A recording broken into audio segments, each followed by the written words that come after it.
こんにちは、まやありかです。今回はですね、2022年3月に訪れた京都パワースポット巡りの旅をシェアします。今回は京都に住んでいる姪っ子や親戚、そして友達に会う目的もあったので、結構ゆっくり5泊6日の旅にしました。1日目は東京4時頃出発する新幹線でしたが、途中富士山がこんなに綺麗に見えました。旅の醍醐味、車内弁当も東京駅で買って新幹線の中で食べることができました。ホテルは京都駅からたった2駅、四条駅にあるとてもリーズナブルなホテルです。観光に最適なこの立地にあって、このお値段というのはなかなかないかと思います。佇まいはとても立派ですね。それでは早速ホテルの中も見ていきたいと思います。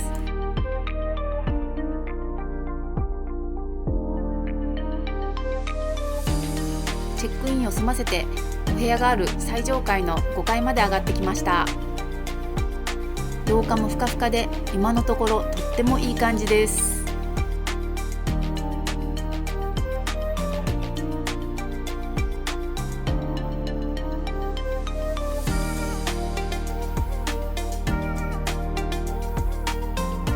おー、思っていたよりも結構広めのお部屋です。ほとんど観光で外にいるので、立地が良ければ寝るだけでいいやと思っていたんですが、やはりお部屋の雰囲気だけは可愛らしいお部屋を選びました。こういうちょっとした和風のポイントが嬉しいですね。そして旅の途中にライブ配信のお仕事があったので、パソコンが置ける椅子とテーブルがあるかどうかは結構重視しました。この中にはカップやコーヒー豆もあります。私はどちらかというと紅茶を飲むことが多いので、ホテルから徒歩1分のコンビニで紅茶や緑茶を買ってお湯を沸かして飲んでいました。湯沸かしポットや冷蔵庫もあるのでとても便利です。そしてこちらはユニットバス、シャンプーやリンス、ボディーソープなど必要なものはすべて揃っているので、アメニティ類はほとんど手ぶらで泊まることができます。そしてなんとベッドもシモンズ製で、とてもぐっすり眠ることができました。そして翌朝、京都に来る前日に知人から教わった六角堂という知る人ぞ知る聖徳太子が建立したというお寺を訪れました。たまたまですが、私が宿泊していたホテルからなんと徒歩15分ぐらいのところにありました。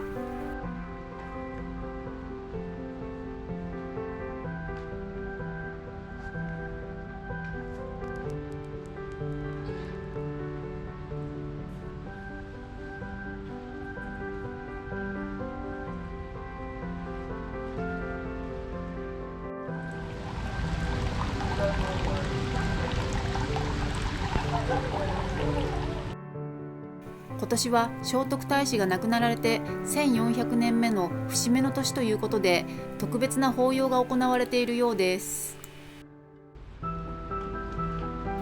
ご本尊は如意輪漢ゼノン菩薩様。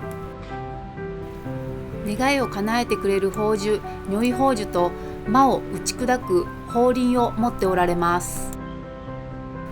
人々の苦しみを除き、願いを叶え、長寿、安産、魔除けに功徳があるとされています。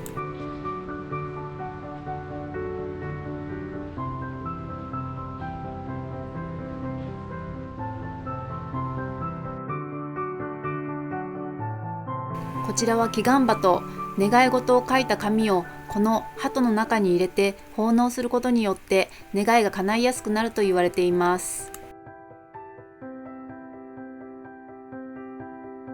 そしてここはなんと生け花発祥の地だそうで、華道を志す人々がたくさん参拝に来るそうです。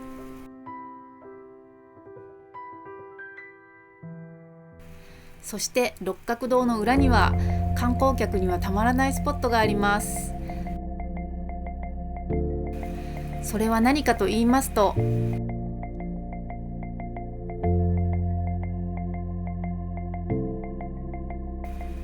なんと六角堂を見渡しながらお茶をすることができるスターバックスがあるんです。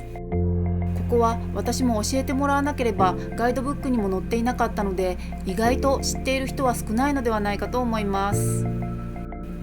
早速店内に入って朝ごはんをいただきます。アールグレーのスコーンと豆乳ラテを注文しました。見てください、この景色。六角堂がすぐ目の前です。平日の朝一に来ればこのように意外と店内も空いているのかもしれません。昨日まで東京にいたとは思えないこの京都感満載のスポットで最高の朝食をいただくことができました。そしてこのビルのエレベーターに乗ることで六角堂を上から見渡せますという張り紙があったので、せっかくなのでエレベーターにも乗ってみることにしました。確かに六角堂の六角がすごく綺麗に見えますね。次は八坂神社に向かいます。京都は地下鉄が分かりやすくてとても便利です。祇園の八坂神社までは京都河原町駅から歩いてだいたい10分ぐらいです。実は八坂神社には去年姪っ子の七五三の時にも訪れたのですが、その時は全然時間がなかったので、今回改めてゆっくり参拝に行きます。八坂神社が見えてきました。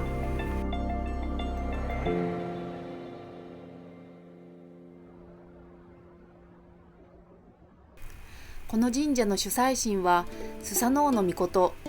スサノオはあらゆる災いを払う神様として知られています。ところでこの八坂神社というのは日本人とユダヤ人が同じ先祖であるという日ユ同祖論を唱える人たちにとってはとても有名な神社なのですが、ご存知でしょうか。例えば入り口のこの狛犬、左側は明らかに一角獣ですよね。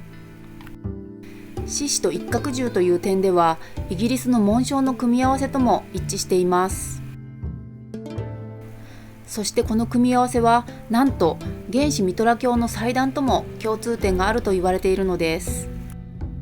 そのミトラ教の主神である太陽神ミトラは日本の弥勒菩薩のルーツだと言われていたり、それらすべての宗教の元になったのがメソポタミアに栄えた人類最古の都市国家シュメール文明だと言われています。個人的にはそのように人類が共通のルーツを持っているというのはとても可能性や未来を感じますが、あなたはどう思いますか？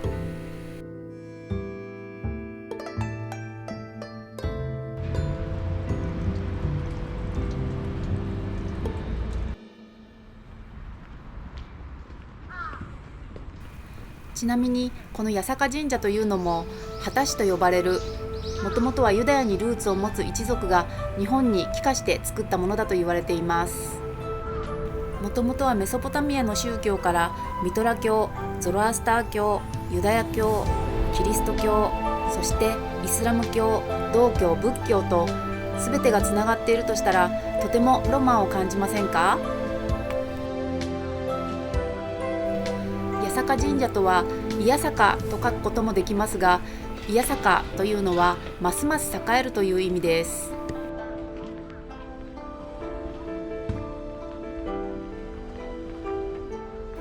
こちらは縁結びの神様大国主社。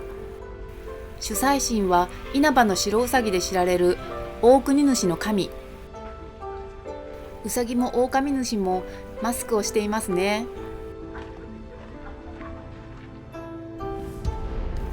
ちょっとびっくりしたのが、なぜかここだけ神社の鈴もこのようにコロナ仕様になっていたことです。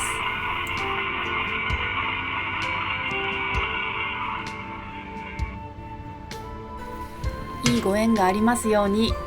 ここでお参りします。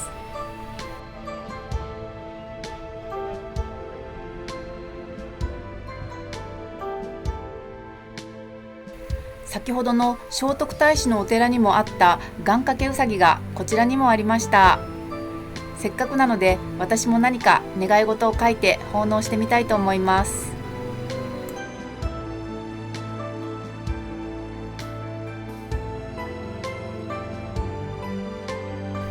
八坂神社にもたくさんの神様が祀られているため、目的に応じていろいろな種類の絵馬がありますね。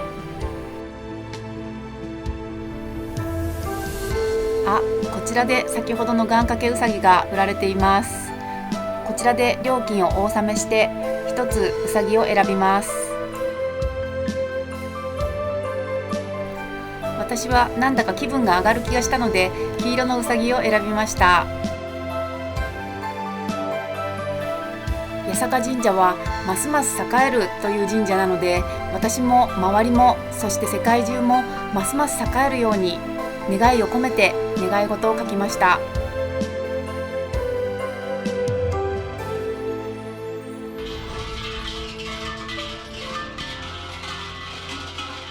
次はいよいよ本殿でのお参りです。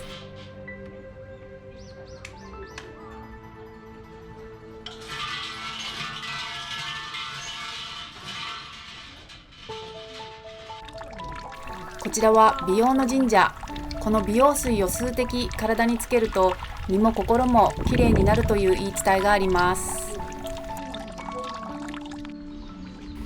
そしてこちらが大正時代に作られた美し御前社。ここは祇園なので舞妓さんなど女性の参拝者がとても多いそうです。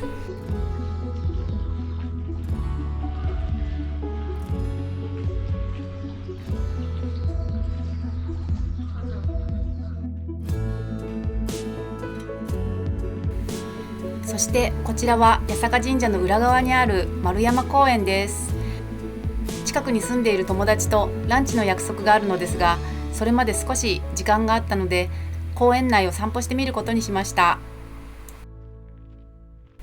桜の季節になるとここの公園が一面ピンク色に染まるのですが、今回は残念、1週間ほど早かったようです。何やら向こう側に素敵すぎるお茶屋さんが見えてきました。うわー、こんなところでお茶したら素敵すぎますよね。私はこれからランチなのでもしかしたらお腹いっぱいになってしまうかもしれませんが、でもこんなチャンスはなかなかないので、京都に来たら食べたいと思っていたわらび餅を注文しました。実は先ほどの願掛けうさぎもまだ奉納せずに一緒にお参りしていたんです。思った通り最高のロケーションに最高のお菓子、最高の気温で本当に素敵なティータイムを過ごすことができました。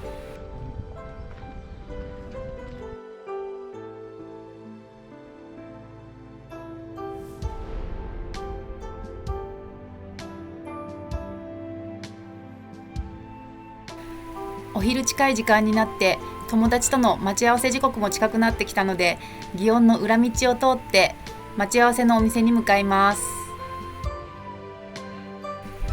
この辺りも普段は外国人観光客で混み合っているのでしょうか。今はこの通り誰もいない状態です。京都河原町の高島屋の裏手にあるグッドネイチャーホテル内にあるレストランに到着しました。こちらはビーガンレストランで自然志向のメニューが揃っています。私は季節のアジアご飯セットを注文しました。こちらはさつまいものスープ。自然な甘みが食欲をそそります。そしてこちらのサラダは森の中を散歩していろいろなものを見つけるように中に具が隠されているということでした。ストーリー性があるメニューでとてもワクワクしますね。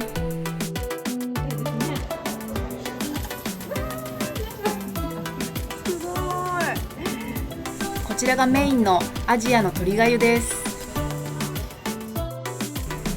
あっという間に平らげてしまったのでデザートのいちごのトーファーも注文しました。そうしたらなんと最後にサプライズで私の出版のお祝いまでしていただきました。久しぶりの再会に話が弾み、デザートは心地よい外のテラスで食べさせていただくことができました。リカさんは独自の風呂敷ヨガを考案したり、モロッコに住んでいたお姉さんとモロッコの製品を開発したりしています。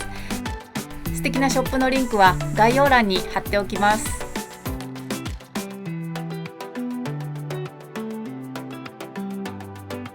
そうそう、リカさんと会う前、最後にしっかりこちらの願掛けうさぎも八坂神社に奉納してきました。